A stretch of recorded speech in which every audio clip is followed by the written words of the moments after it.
You're listening to LeaderCast, episode 191. Welcome to LeaderCast, Transforming Missions podcast with Tim Bias and Sarah Thomas, providing you with insights and resources you need to lead a movement of Jesus followers. Hey, are you a learning leader? In episode 189, we talked about growth mindset and fixed mindset. And in the last episode 190, we talked about what to do when you don't know what to do. Learning leaders are often daring, courageous leaders. Maybe I'll change that, Sarah. Learning leaders are daring, courageous leaders. Today, we want to explore the big idea that growth mindset leaders want to be challenged. So as a reminder, you can find show notes for this episode at transformingmission.org/podcast. You're looking for episode 191. Yeah, Sarah, I made a statement that growth mindset leaders want to be challenged. Where did you get that? That came from the person who is known for the research behind growth mindset and fixed mindset, Carol Dweck. And she said, growth mindset leaders want to be challenged. And if you're a learning leader, as we're talking about this entire month, it's likely that you fall into wanting to have or developing a growth mindset. So if you don't feel like you're growing or learning, here are 4 things to think about. And these are things that you want to think about when you want to be challenged, but it doesn't feel like growth is happening. And here's the deal. Growth happens when there's enough challenge and enough support. But first, let's talk about what happens when there isn't enough challenge and support. We're going to walk through 4 different scenarios. The first one, Tim, is what? Without enough challenge, there isn't growth. There's stagnation. So how do you know there isn't enough challenge?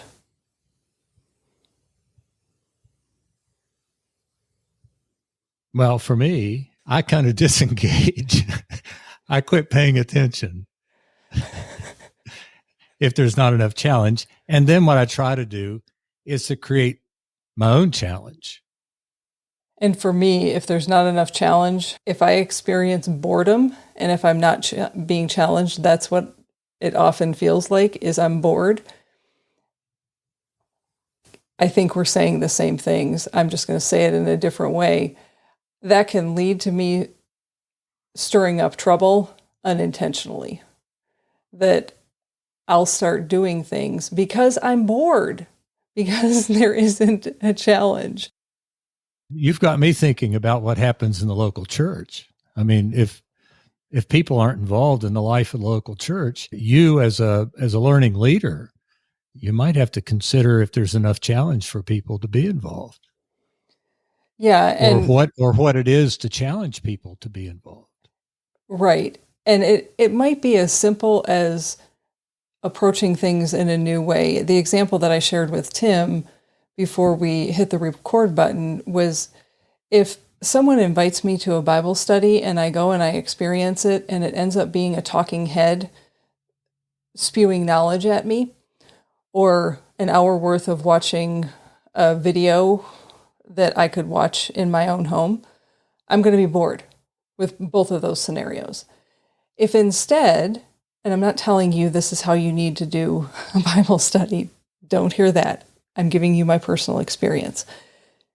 If instead you invite me to a Bible study and we're looking at a scripture and we're comparing the different translations of the text and where it connects in other parts of the scripture, and we're talking about how people have seen that come to life in their own faith walk, or even how they've heard other people talk about it, that it's an engaging conversation, yeah, there's going to be challenge there and there's going to be growth. And so I'll stay engaged. And so I think, Tim, you point to an important piece about community life, that when there isn't enough challenge, people can disengage. So maybe something that you need to explore. What's the second one? Without enough support, there isn't growth. There's uncertainty. And we talked about this on the last episode, so head back to episode 190 if you want a deeper dive on uncertainty. For now, I'll just say this. When there is enough challenge for Christ-centered leaders, but there isn't support or encouragement, that uncertainty or doubt that creeps in will lead people to wondering if it should be challenging, or if you're on the right path, or if it's the best path. And it ends up sowing seeds of doubt, and you might end up doubting your skills or your abilities. Again, listen to episode 190. But Tim, you want to add anything there? Sarah, I think from my own experience, when there hasn't been enough support, and yes, there's a challenge, but there hasn't been enough support, sometimes people begin to question the leader's skills and ability, because one of the things we hear lots of times is that we're not communicating. There's not communication, and lots of times when people are saying that, they don't feel like they're connected. They're challenged, but they're not connected.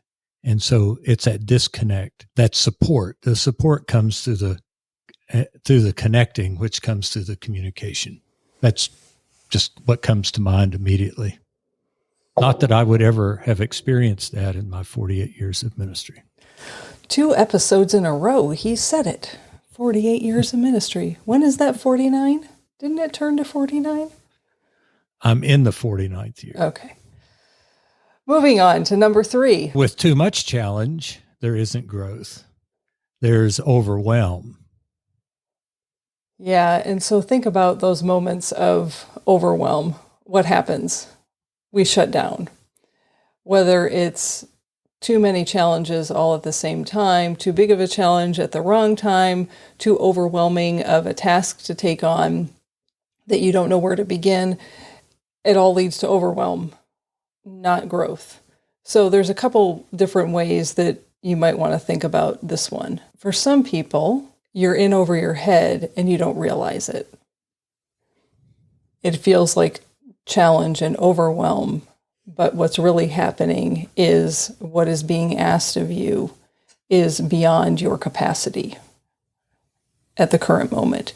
You don't know what you don't know, to use language from our last episode. And so in this one, and Tim, jump in here, if you're finding yourself in that place, this is a place to seek out the help of other people. Because if you're in over your head and the skills that are being asked of you and what is being asked of you needs to be developed, you can develop that. And the place that you have to begin is recognizing what's not there and what you need to learn. Again, it's what we're talking about this entire month of August, learning leadership. Sarah, what I was thinking was even about starting the podcast. And we may say more about this later, but we had a pretty good thing going, and we would keep talking about how we could improve it. And one of the things we said was that we need to interview people, but that was bigger than our capacity in our minds. So we kept saying, well, we will sometime, but we didn't. I mean, and part of it was because we didn't know what would be on the other side of what it would take and be on the other side of interviewing people. So we interviewed a few people and we liked it so well, it's now the norm. And we found a way to be able to do that and to really bring freshness and a richness to our listeners to what we're doing. Right. So that's just one of the things I think about immediately. Yeah. And another one, go ahead. The in over your head on that one was, okay, I know how to bring one person on, but how do I bring another person on? And the technology and that was involved in that and what that looked like, I thought was going to be way more complicated than it was. I made it a monster when it was just a silly stuffed toy sitting in the corner. And I didn't help much. I just said, okay, we'll get it done someday, because I wasn't doing anything. One of the places that I've experienced this over my ministry is that strategic is my number one strength and futuristic is number two. So I could always strategize what the future looked like. And I had all kinds of ideas of what needed to happen. And I had more than one time where leaders in the church would say, let's just take care of this one before we start the second one. So I think that's part of an illustration of that as well. You were creating challenge for the future. Well, but if you're not challenged, you don't grow. I mean, Right. So let's look at the other side of what happens when there's too much challenge and there's not growth. And on this one, I would say when overwhelm happens, it can still lead to growth. And I say that because of a current project that I'm working on. And there was certainly overwhelm at the beginning, just trying to get our arms around it and define what the task at hand was. It was a huge challenge. But once we were able to break it down and take a step back and look at what it was, we were off and running. And I say that to say, when you're working with people and even leading yourself, you might be experiencing all four of these things that Tim and I are, well, really five, because that place of equal challenge and support, they all might happen within the context of one event or one project or one team that you're on. And I would say that that's a good thing, that you're not staying in one of those places. And the important piece of that is to know where you're at on the challenge support scale and ask for what you need in the midst of it. You'll hear me say that again before we're done. Ask for what you need. That's part of why we're walking through this. What's the fourth one, Tim? Well, with too much support, there isn't growth. There's coddling or micromanaging. Some leaders take a hands-on approach to their leadership and think that that's good leadership. And in the best circumstances and the most generous interpretation I can offer of those behaviors, they want to know the details so that they can encourage and support. And to these leaders, I often find myself, as I'm coaching them, recommending a basic coaching course to them as a coach, which sounds kind of twisted. Sarah, I'm trying to follow you here. So why would you say that? Because as a coach, I don't have to know the topic or the details to help you navigate what's in front of you or ask encouraging questions so that you can lead well. And folks that are taking this hands-on detailed approach need to learn how to do that for themselves and learn that skill of asking good questions. Now, in the worst case scenario, what happens with these leaders is they end up micromanaging or holding hostage a project or a team, and it's masked as support. So the way I think of that, Sarah, is that we really tie our hands if we feel like we have to have all the details before we can move on something, or we know how it's going to turn out before we can ever get started. And then if there are people with whom we're working, we want to make sure they do it our way before they get it done. And we just stand over them and continue. And we do it, and I don't think it's all in a bad way. I think we're doing it because we care. We care about them. We see how we want it to turn out. If they'll just do it this way, it'll be wonderful. But we're not allowing people the opportunity to exercise the gifts that God's given them or the strengths that they have. And I would say what you just described is not leadership. Well, I'm not going to challenge you on that. I mean, I would agree with you. I might call it, once again, this is my term for this month, I guess, being a donkey. No, it's not leadership, because I don't know any leader worth the name leader that knows every aspect of their organization or their team. Instead, what they do well is they facilitate the movement and remove the barriers for people to make the progress that the team needs to make. That's leading. Leading isn't having all of the knowledge and having all of the details and telling people how to do something. So the definition of leadership that we work with actually comes to the place where you develop the potential of the people with whom you're working.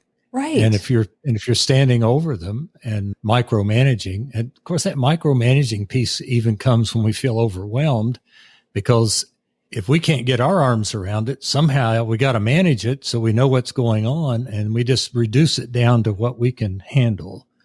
And there's no growth in that. Yeah, and so again, I'd say don't confuse knowledge of a task with leadership. Leaders don't need to know everything their team is doing.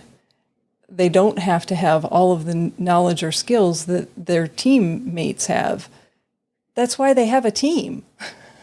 And my mind on this, well, I can give a church example too, but my mind on this goes to tech organizations like Apple or Microsoft. Do you really think that Steve Jobs had all of the knowledge and skill of how to make, let's just say, an iPhone happen? No, he had the vision for it. He described to people, here's what I want people to be able to do. And the people with the technological knowledge, the people with the design knowledge, the people with the fabrication knowledge, the people with the supply chain knowledge, all came together to make that happen. It happens the same way in the church. Don't ask me to play a piano or an organ. I don't want to balance the budget or pay the bills or write the checks. No. I need other people around me who love doing those things to make that happen. And I don't need to know how they make all of that happen. I'm going to poke fun here, but I think it'll make the point. Tim doesn't need to know everything that I do to edit and prepare and produce this podcast for it to get out. All he cares about, now I'm speaking for you, Tim, you'll correct me, is that we get it recorded and it ends up getting done. The 7,000 steps that happen in between, Tim doesn't have any idea how it happens or what those steps are. And you don't need to, right? And I'm not saying that in a bad way. I'm saying that in a good way. It's, Sarah's going to take care of it. The way I'd say it, Sarah, is if I had to know all those things, why do we need you? Oh, now he's put up a challenge. Here you go, Tim. Figure it out. Let's see what support you get on that challenge. Here's an example of too much challenge and not enough support. Okay, I'll send you the WAV file and you can edit this podcast. Oh, that would be overwhelmed. Exactly. Okay, so let's move on to how we can think about it. Now that we've walked through the scenarios that might be taking place if you're not feeling like you're leading, or if the people that you are leading are expressing to you, I don't feel like I'm growing. So I've put together a little graphic, and you'll find it on the show notes page, again, at transformingmission.org/podcast, and you're looking for episode 190 or transformingmission.org/190. And I did this because I think it's easier for people to see what has to happen and what we're going to talk about next. But because you're listening to an audio, let me describe it this way. Challenge is across the bottom, the horizontal, and support is across the vertical, up and down. In the center is the sweet spot of where we want to be with enough challenge and support. And that's depicted as a star for the very reason that challenge and support that we need to grow is not the same for everyone. So it's going to have edges that look a little bit different for each person. So as Christ-centered leaders who are learning leaders, Tim, what does all of this mean? Sarah, it means that relationships are essential. Okay, so pause there for a second. Why are relationships essential? Because we say that all the time. Let's go back to the silly example that I just offered of throwing a podcast in your lap, that it would be too much challenge and not enough support. Now, because we have a relationship, I know that one, that's not going to happen. Two, I would never ask for that to happen. But three, if it needed to happen, you would absolutely figure it out and find a way to make it happen. You're right. That's true. That all three of those things are true in that. And why can I say that? Because we have a relationship. Yeah, I think I would go as far as to say that we'd not, if we didn't have a relationship, there wouldn't be a podcast, much less all the stuff that goes on behind the scenes. Right. A relationship of trust and authenticity. So yes, relationships are essential. What else? Emotional intelligence is essential. It's necessary. Yeah, so on this one, think about being the leader of a team, whether it's a paid team or an unpaid team, and being able to read the room and read what is happening with other people. That, do you understand, really, do you understand what the faces that someone is making, or their behavior or their body language, what they are communicating when they do that? Or are you making assumptions of what you think is happening? And again, because we're talking about needing to identify that place of challenge and support, and it being different for different people, we need to be able to read a room. So again, we've all done this if we are pastors. If you preach a sermon that goes over the heads of the people in the pews or puts everybody to sleep, that should be communicating something to you. And you should be learning from that. So we've got to pay attention to all of the ways that we communicate that are nonverbal communication, would be another way to say that. So Sarah, one of the things that's coming to mind is that with emotional intelligence, it's not all about you too. So as you do read a room and as you do receive feedback, don't make it about you.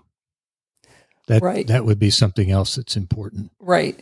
And so on that one, I'm thinking of, because so much of what we've done over the past year has been on Zoom or platforms like Zoom, that I have found myself saying, and I just say it, and sometimes I'm right and sometimes I'm wrong. I'm seeing some faces stare into space. Do you not know what we're talking about? Do we need to take a break? Let me know. What do you need? I just name what I am perceiving is happening. And most of the time, if not all of the time, people are like, yeah, we need a break. Or I've got a question. Or it's both. But if I hadn't said, here's what I'm seeing, even if I'm wrong, it gives people the opportunity to say, no, that's not what you're seeing. What you're really seeing is I'm sitting here thinking about the example that you just offered and how that translates to my current leadership context and the conversations that I need to have. And so if I spaced out for a minute, it's because I was thinking about what's right in front of me. And then you can have a conversation about it. Another thing's asking questions is essential. It's around curiosity again. That's where we spent a lot of time in our last episode around being curious. Yeah, and on this one, when it comes to a growth mindset and learning leaders wanting to be challenged, sometimes it's as simple as saying, Tim, Are you being challenged enough? Do you have enough support? How can I support you for what is coming up? What does the support that you need look like? What do we need to have a conversation about in terms of the challenges that are currently in front of you? Because I'm seeing a lot of them, and you've named a lot of them. And let's make sure that not only do we have them prioritized, because yes, hello, strategic, but let's make sure that you have the support so that even though you're navigating challenges, there can still be growth and you can still continue to learn in the midst of that. Yeah, Sarah, one of the ways that I do by asking the question is, what do you need from me? How can I help you at this moment? You do that all the time. And sometimes the answer is, I don't know. I think often my response when you've asked me that question is, I don't know, let me think about it. Or, I just need you to ask, how are things going? But both of those offer you the opportunity to be who you are. Even if you don't know, let me think about it. Okay. That allows you to clear a space to think. And when I have said to you something along the lines of, just check in, ask how it's going, that's a way for us to touch base. And that's not all on you. That's keeping the lines of communication about it open. And there's also a touch of accountability there too. Right. Right. Which all courageous leaders need. Yes. And so what is the last thing that we want folks to keep in mind? Asking for what you need is essential. Yeah. So nobody's a mind reader. Nobody knows that you need more time to work on something. You need something explained. You need someone to literally come alongside you and support you in it. You need the support to go away if you don't communicate those things. So ask for what you need. Sometimes the answer is going to be no, we can't do that. But you don't know until you ask. And I have never witnessed people asking for what they need, that people aren't willing to have a conversation to figure out how they can support a person. It might not be in the exact way that they asked for. Again, you're opening up a conversation. Right. Well, you never get what you need if you don't ask. No, and if you don't ask, and then you start resenting people for what you don't have, that's not leadership either. So the last thing that we'll offer on this episode of Learning Leaders Want to Be Challenged is, here's what all of this doesn't mean. When we talk about people needing challenge and support, and most of the people that listen to this have teams of people, have congregations filled with people. You might have a staff of people that you're leading all of those different groups. And our human tendency is to reduce things to the lowest common denominator. Don't do it. As a leader, you need to have different levels of challenge and support for different people at different places. Otherwise, there won't be growth. So go back to where we began. If people are disengaged, it might be that you set the bar too low. Yeah, another way that I say it is one size does not fit all. Exactly. So to be the kind of leader that we're talking about, you are in relationship with the people around you, and you know them well enough, what their strengths are, what their gifts are, what those offerings are, what those needs are, and you're working with them to be able to, for them to be who God's created them to be. Right. And that's what that means. But so often we want to make it so that we feel like, this is me, this is my opinion, and that is, we feel like that if everybody doesn't have the same, and it's not just opportunity, but the same experience, the same thing, that somebody's missing out. And it doesn't work that way. It's just It the doesn't opposite. work that way at all. Yeah. It is Right. just the opposite. When you try to make the things the same for everyone, you are likely not going to attract or invite anyone because you've reduced it so that it's not meeting anyone's needs. So here are your write it down, talk it out questions for this episode. And if you're listening to us for the first time, maybe I should explain what these questions are all about. They might be self-explanatory.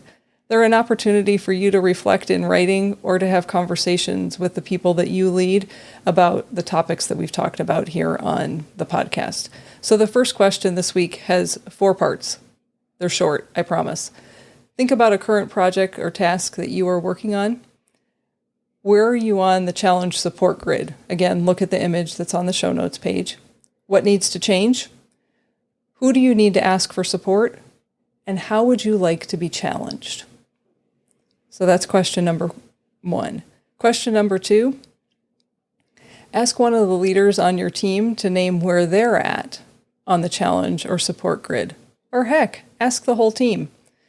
Remember, if learning leaders want to be challenged, it's for growth's sake. Try saying that 10 times fast, not simply to be challenged.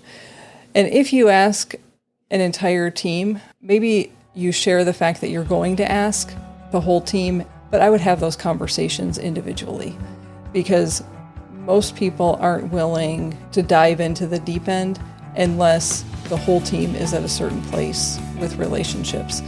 Finally, you can find these questions and the graphic that we've referred to on the show notes page at transformingmission.org/191. And remember, who you are is how you lead.